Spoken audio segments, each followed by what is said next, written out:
Hello my dear students, welcome back to learn easily channel. ಈ ಒಂದು ವಿಡಿಯೋದಲ್ಲಿ ನಾವು ಜೆ.ಬಿ. ಪ್ರಿಸ್ಟ್ಲೆ ರವರ ಆನ್ ಡೂಯಿಂಗ್ ನಥಿಂಗ್ ಈ ಒಂದು ಎಸ್ಸೆನ ಕನ್ನಡದ ಒಂದು ಸರಳವಾದಂತಹ ಒಂದು ವಿವರಣೆಯನ್ನು ನೋಡೋಣ. ಇಲ್ಲಿ ಜೆ.ಬಿ. ಪ್ರಿಸ್ಟ್ಲೆ ರವರ ಆನ್ ಡೂಯಿಂಗ್ ನಥಿಂಗ್ ಈ ಒಂದು ಎಸ್ಸೆ ಹಾಗೂ ಈ ಎಸ್ಸೆಯ ಮೈನ್ ಒಂದು ಥೀಮನ್ನು ನೋಡಿದಾಗ ಇದು ಕೆಲಸ ಮತ್ತು ವಿಶ್ರಾಂತಿಯ ಕಲ್ಪನೆಯ ಬಗ್ಗೆ ಚರ್ಚಿಸುವ ಒಂದು ಎಸ್ಸೆ ಆಗಿರುತ್ತೆ. ಜೆ.ಬಿ. ಪ್ರಿಸ್ಟ್ಲೆರವರು ಈ ಎಸ್ಸೆ ಮೂಲಕ ಏನನ್ನು ತಿಳಿಸಲು ಹೊರಟಿದ್ದಾರೆ ಅಂದರೆ, ಕೆಲಸವು ಎಷ್ಟು ಇಂಪಾರ್ಟೆಂಟು ಹಾಗೆ ವಿಶ್ರಾಂತಿ ಮೀನ್ಸ್ ಲೀಜರ್ ಕೂಡ ಅಷ್ಟೇ ಇಂಪಾರ್ಟೆಂಟ್ ಅನ್ನೋದನ್ನು ತಿಳಿಸ್ತಾ ಇದ್ದಾರೆ. ಈ ಎಸ್ಸೆನಲ್ಲಿ ಮೊದಲಿಗೆ ಅವರು ಹೇಳ್ತಾರೆ, ಅನ್ವೈಂಡಿಂಗ್ ಒನ್ ಸೆಲ್ಫ್ ಮೀನ್ಸ್ ಒಬ್ಬರ ಬಗ್ಗೆ ತಿಳಿದುಕೊಳ್ತಕ್ಕಂಥ ಕಲ್ಪನೆ, ಹಾಗೆ ಆನ್ ಡೂಯಿಂಗ್ ನಥಿಂಗ್ ಮೀನ್ಸ್ ಏನೂ ಮಾಡದೇ ಇರುವುದರಿಂದ ಪಡಿತಕ್ಕಂಥ ಒಂದು ಪ್ರಯೋಜನಗಳ ಬಗ್ಗೆ ಅವರು ಮಾತಾಡ್ತಾರೆ. ಇದರಲ್ಲಿ ಅವರು ಹೇಳ್ತಕ್ಕಂಥದ್ದು ಏನೂ ಮಾಡದೇ ಇರತಕ್ಕಂಥದ್ದು ಮತ್ತು ಒಬ್ಬ ವ್ಯಕ್ತಿ ವರ್ಕ್ ಮಾಡ್ತಕ್ಕಂಥದ್ದು, ಕೆಲಸ ಮಾಡ್ತಕ್ಕಂಥದ್ದು ಜೀವನಕ್ಕೆ ತುಂಬ ಮುಖ್ಯ. ಅಂದರೆ ಎರಡೂ ಸಹ ಮುಖ್ಯ. ಕೆಲಸ ಮಾಡ್ತಕ್ಕಂಥದ್ದು ಮಾನವನ ಜೀವನಕ್ಕೆ ಎಷ್ಟು ಮುಖ್ಯವೋ, ಎಷ್ಟು ಪ್ರಯೋಜನಕಾರಿಯೋ, ಹಾಗೆ ಏನೂ ಮಾಡದೇ ಇರತಕ್ಕಂಥದ್ದು ವಿರಾಮ ಚಟುವಟಿಕೆಗಳಲ್ಲಿ ಅಂದರೆ ಒಂದು ಲೀಜರ್ ಆ್ಯಕ್ಟಿವಿಟೀಸ್ನಲ್ಲಿ ನಾವು ಸಮಯವನ್ನು ಕಳೆಯುವುದು ಕೂಡ ಅಷ್ಟೇ ಮುಖ್ಯ ಮತ್ತು ಅದು ಮಹತ್ವವನ್ನು ಕೂಡ ಈ ಒಂದು ಎಸ್ಸೆನಲ್ಲಿ ಒತ್ತಿ ಹೇಳ್ತಾ ಇದ್ದಾರೆ. ಮಾನವನ ಜೀವನವು ಕೆಲಸದಿಂದ ಕೂಡಿದೆ. ಎಲ್ಲ ವ್ಯಕ್ತಿಗಳು ಕೆಲಸವನ್ನು ಮಾಡ್ತಾ ಇದ್ದಾರೆ. ನಾವೆಲ್ಲರೂ ಪ್ರತ್ಯಕ್ಷವಾಗಿಯೋ ಅಥವಾ ಒಂದು ಪರೋಕ್ಷವಾಗಿಯೋ ಒಂದು ಇಲಿ ಓಟದಲ್ಲಿ ಭಾಗಿಯಾಗಿದ್ದೇವೆ.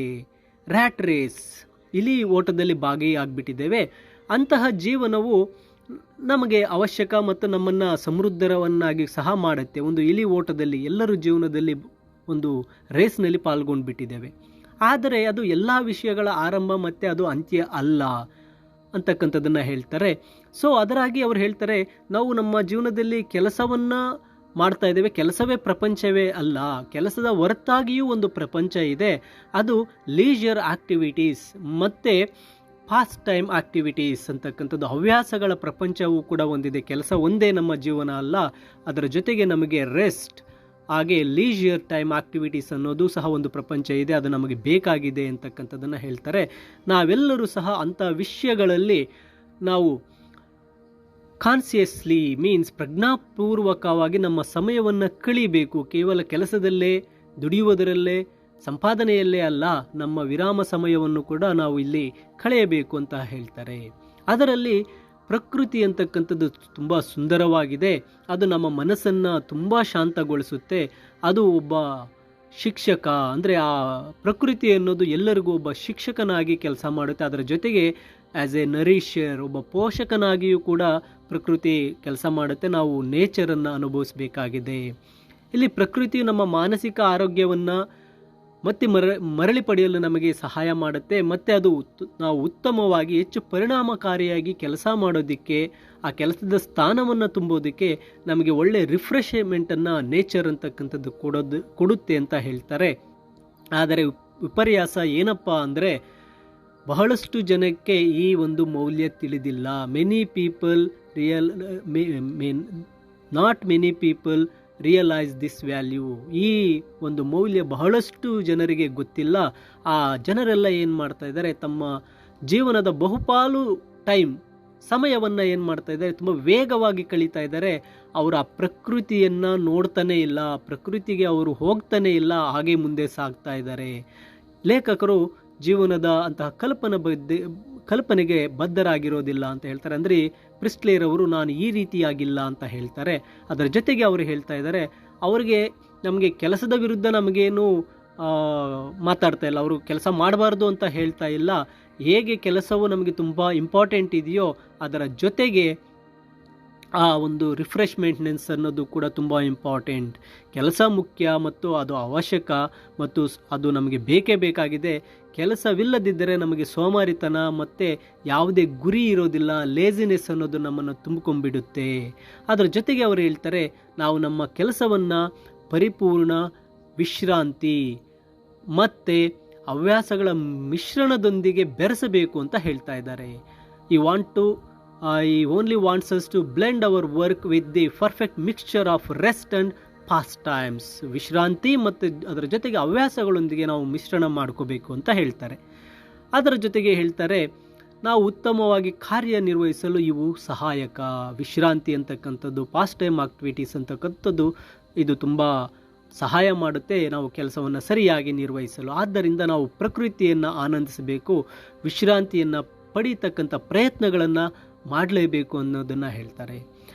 ಈ ರೀತಿ ಮಾಡಿದಾಗ ಮಾತ್ರವೇ ನಮ್ಮ ಜೀವನದ ಒಂದು ಸಂಪೂರ್ಣ ಒಂದು ವೃತ್ತ ಅಂತಕ್ಕಂಥದ್ದು, ಸರ್ಕಲ್ ಅಂತಕ್ಕಂಥದ್ದು ಕಂಪ್ಲೀಟ್ ಆಗುತ್ತೆ.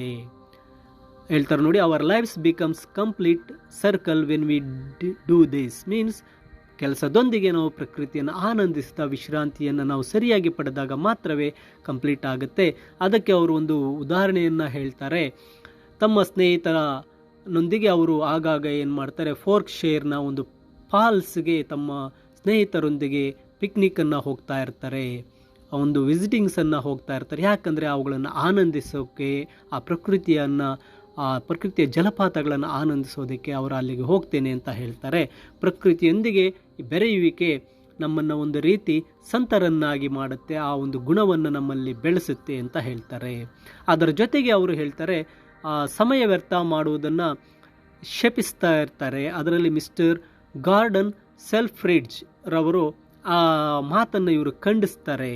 ಯಾಕೆ ಅಂದರೆ ಆ ಮಿಸ್ಟರ್ ಗಾರ್ಡನ್ ಸೆಲ್ಫ್ರಿಡ್ಜ್ ರವರು ಜನರು ಅವ್ರು ಮಾತಾಡ್ತಕ್ಕಂಥ ಮಾತದ್ದು ಕೇವಲ ಒಂದು ಲಾಭದ ಉದ್ದೇಶಕ್ಕಾಗಿ ಕೆಲಸ ಮಾಡ್ತಾರೆ. ಕೆಲವು ಜನರು ಲಾಭದ ಉದ್ದೇಶಕ್ಕಾಗಿ ಕೆಲಸ ಮಾಡ್ತಾರೆ. ವಾಸ್ತವವಾಗಿ ಅವರು ಜೀವನದ ಗಣನೀಯ ಅವರ ಭಾಗವನ್ನು ಲೈಫ್ ಟೈಮ್ ಆ ಒಂದು ಟೈಮನ್ನು ಏನು ಮಾಡಿರ್ತಾರೆ ಅಲ್ಲಿ ಕಳೆದುಕೊಂಡ್ಬಿಟ್ಟಿರ್ತಾರೆ. ದುರಂತ ಅಂದರೆ ನಮ್ಮಲ್ಲಿ ಅನೇಕರಿಗೆ ಹವ್ಯಾಸಗಳ ಮೌಲ್ಯವೇ ಗೊತ್ತಿಲ್ಲ. ಹವ್ಯಾಸಗಳೆಂದರೆ ಅವುಗಳನ್ನು ಹೇಗೆ ಬೆಳೆಸಬೇಕು ಅನ್ನೋದನ್ನು ಗೊತ್ತಿಲ್ಲ. ಇದು ಲೇಖಕರು ಹೇಳ್ತಾರೆ, ನಮ್ಮ ಇತಿಹಾಸದಲ್ಲಿ ಜೀವನ ಮತ್ತು ಅದರ ಮೌಲ್ಯದ ಕಲ್ಪನೆಯನ್ನು ಎತ್ತಿಡಿಯುವ ಉದಾಹರಣೆಗಳನ್ನು ಸೂಚಿಸುವಂತೆ ಮಾಡುತ್ತೆ ಅನ್ನೋದನ್ನ ಹೇಳ್ತಾರೆ. ವಿಲಿಯಂ ವರ್ಡ್ಸ್ವರ್ತ್ ರವರ ಒಂದು ಎಕ್ಸಾಂಪಲನ್ನು ಹೇಳ್ತಾರೆ. ವಿಲಿಯಂ ವರ್ಡ್ಸ್ವರ್ತ್ ಅಂತಹ ಜೀವನವನ್ನು ನಾವು ಮಾಡಬೇಕಾಗುತ್ತೆ. ಆ ರೀತಿಯ ಜೀವನವನ್ನು ಮಾಡಿದಾಗ ನಾವು ಹೆಚ್ಚು ಸಂತೋಷ ಪಡ್ತೇವೆ ಅಂತಕ್ಕಂಥದ್ದನ್ನು ಹೇಳ್ತಾರೆ. ಪ್ರಿಸ್ಲೆ ಅವರು ಮುಂದುವರೆದು ಹೇಳ್ತಾರೆ, ದೆವ್ವ ಸಾಮಾನ್ಯವಾಗಿ ಕಾರ್ಯನಿರತವಾಗಿರುತ್ತೆ. Devil is usually busiest being. ಯಾವಾಗಲೂ ಬ್ಯುಸಿಯಾಗಿರುತ್ತೆ. ಆ್ಯಂಡ್ ಪ್ರಪಂಚದ ಒಂದು ಈ ಗದ್ದಲದ ಬಹುಪಾಲು ಕೆಲಸ ಮತ್ತು ತಾಳ್ಮೆ ಇಲ್ಲದಿರುವಿಕೆಯಿಂದ ಸೃಷ್ಟಿಯಾಗುತ್ತೆ ಅಂತ ಹೇಳ್ತಾರೆ. ಈ ಪ್ರಪಂಚದಲ್ಲಿ ನಡೀತಕ್ಕಂತಹ ಆಲ್ಮೋಸ್ಟ್ ಆಲ್ ಮೆಜಾರಿಟಿ ಆಫ್ ಫಸ್ ಗದ್ದಲ ಅಂತಕ್ಕಂಥದ್ದು ತಾಳ್ಮೆ ಇಲ್ಲದಿರುವಿಕೆಯಿಂದ ಸೃಷ್ಟಿಯಾಗುತ್ತೆ ಅಂತ ಹೇಳ್ತಾ ಇದ್ದಾರೆ. ಅದಕ್ಕೆ ಜೀವನದ ಸಾಮಾನ್ಯ ಮತ್ತು ಮೊನೋಟನಸ್ ಏಕತಾನತೆ ಮತ್ತು ಹಮ್ಡ್ರಮ್ ಅಫೇರ್ಸ್ ನೀರಸವಾದಂಥ ವ್ಯವಹಾರಗಳು ವಿರಾಮವು ಅಂತಹ ಕಿರಿಕಿರಿಯನ್ನು ತಪ್ಪಿಸಲು ಸಹಾಯ ಮಾಡುತ್ತೆ. ಆ ಗೊಂದಲ ಎಲ್ಲವನ್ನು ನಾವು ತಪ್ಪಿಸಬೇಕಾದರೆ ಒಂದು ಏಕತಾನತೆ ಇರಬೇಕು. ನೀರಸವಾದ ವ್ಯವಹಾರಗಳಿಂದ ವಿರಾಮ ಅಂತಕ್ಕಂಥದ್ದು ಇದ್ದಾಗ ಮಾತ್ರ, ಒಂದು ಲೀಜರ್ ಅನ್ನೋದನ್ನು ನಾವು ಬಳಸಿದರೆ ಮಾತ್ರ ಅಂತಹ ಒಂದು ಕಿರಿಕಿರಿಯನ್ನು ತಪ್ಪಿಸ್ಕೊಳ್ಳೋದಕ್ಕೆ ಸಾಧ್ಯ ಆಗುತ್ತೆ. ಇನ್ನು ಅವರ ಮಾತಲ್ಲಿ ಹೇಳ್ತಾರೆ, ಸಂಕ್ಷಿಪ್ತವಾಗಿ ಹೇಳೋದಾದರೆ ಲೇಖಕರು ತಮ್ಮ ಮುಂದೆ ಜೀವನದ ಒಂದು ಮಾರ್ಗ ಮತ್ತು ಅದರ ಅಂತರ್ಗತ ಮೌಲ್ಯವನ್ನು ನೀಡಲು ಪ್ರಯತ್ನಿಸ್ತಾ ಇದ್ದಾರೆ. ಸೊ ಸತತವಾಗಿ ಕೆಲಸ ಮಾಡುವುದಕ್ಕಿಂತ ಜೀವನದಲ್ಲಿ ಇನ್ನೂ ಹೆಚ್ಚಿದೆ. ನಾವು ಯಾವಾಗಲೂ ಬ್ಯುಸಿಯಾಗಿ ದುಡಿತಕ್ಕಂಥದ್ದು ವರ್ಕ್ ಅಂತ ಮಾಡೋದಕ್ಕಿಂತ ಹೆಚ್ಚಾಗಿ ಜೀವನದಲ್ಲಿ ಇನ್ನೂ ಏನೋ ಒಂದಿದೆ. ಅದು ಕೆಲಸ ಮತ್ತು ವಿರಾಮವನ್ನು ನಾವು ಸರಿಯಾಗಿ ಬೆರೆಸಿದರೆ ಒಂದು ಕೆಲಸ ವರ್ಕ್ ಆ್ಯಂಡ್ ಲೀಜರ್ ಅನ್ನೋದನ್ನು ನಾವು ಪರ್ಫೆಕ್ಟಾಗಿ ಬ್ಲೆಂಡ್ ಮಾಡಿ ನಮ್ಮ ಲೈಫ್ನಲ್ಲಿ ನಾವು ಬಳಸಿಕೊಂಡ್ರೆ ನಾವು ಅದನ್ನು ಬಹಳ ದೂರ ಹೋಗಲು ಸಹಾಯ ಮಾಡುತ್ತೆ. ಅದರ ಜೊತೆಗೆ ಉತ್ತಮ ಮತ್ತು ಹೆಚ್ಚು ಫ್ರೂಟ್ಫುಲ್ ರೀತಿಯಲ್ಲಿ ಸಾಗಲು ನೆರವಾಗುತ್ತೆ ಅಂತ ಹೇಳ್ತಾರೆ. ನೋಡಿ, ಕೊನೆಯ ಸಾಲಲ್ಲಿ ಹೇಳ್ತಾರೆ, work and leisure if blended properly not only helps us to go long way but also in a better and more fruitful way. ಕೆಲಸ ಮತ್ತು ವಿರಾಮವನ್ನು ಸರಿಯಾಗಿ ನಾವು ಬೆರೆಸಿ ಅದರೊಂದಿಗೆ ನಾವು ನಮ್ಮ ಜೀವನವನ್ನು ನಡೆಸಿದರೆ ಅದು ಉತ್ತಮವಾಗಿರುತ್ತೆ, ಹೆಚ್ಚು ಫಲಪ್ರದವಾಗಿ ಮತ್ತು ದೀರ್ಘಕಾಲವಾಗಿ ನಮ್ಮ ಜೀವನ ಸಾಗುತ್ತೆ ಅಂತ ಹೇಳ್ತಾ ಈ ಒಂದು ಎಸ್ಸೆ ಆನ್ ಡೂಯಿಂಗ್ ನಥಿಂಗ್ ಅಲ್ಲಿ ತಿಳಿಸಿರ್ತಾರೆ. ಮೈ ಡಿಯರ್ ಸ್ಟೂಡೆಂಟ್ಸ್, ಈ ಕನ್ನಡದ ವಿವರಣೆಯೊಂದಿಗೆ ನಿಮಗೆ ಇಂಗ್ಲೀಷ್ ಸಮರಿ PDF ವಿಡಿಯೋದ ಡಿಸ್ಕ್ರಿಪ್ಷನ್ನಲ್ಲಿದೆ, ನೀವು ಡೌನ್ಲೋಡ್ ಮಾಡಿಕೊಳ್ಬಹುದು. ಹಾಗೆ ಹೆಚ್ಚಿನ ವಿಡಿಯೋಗಳಿಗೆ ತಪ್ಪದೆ ಲರ್ನ್ ಈಸಿಲಿ ಚಾನಲ್ಗೆ ಸಬ್ಸ್ಕ್ರೈಬ್ ಮಾಡ್ಕೊಳ್ಳಿ ಅಂತ ಹೇಳ್ತಾ ಎಲ್ಲರಿಗೂ ಧನ್ಯವಾದಗಳು.